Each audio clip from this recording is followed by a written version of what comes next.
அலகு 3 காட்டுக்குள்ளே பாட்டுப் போட்டி. பயிற்சி எண் 3.7 நாங்களே படிப்போம் எழுதுவோம். செல்லக்குட்டிங்களா, உங்களுக்கு பாடல் எழுதுறதுனா ரொம்ப பிடிக்கும் தானே? இங்க பாருங்களேன், இங்கேயும் ஒரு பாடல் கொடுக்கப்பட்டிருக்கு. அந்த பாடல் வரிகளை இப்ப நான் படிச்சு காமிக்கிறேன்.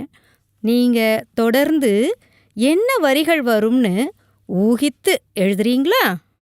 குண்டு குண்டு பானையாம், குழைத்து வனைந்த பானையாம், வண்ண வண்ண பானையாம், வனைந்து வந்த பானையாம், சந்தையில் விற்கும் பானையாம், சமைக்க ஏற்ற பானையாம், உருண்டையான பானையாம், உருட்டி விட்டால் உடையுமாம். எங்க நீங்க தொடர்ந்து எழுதுங்க பார்க்கலாம்.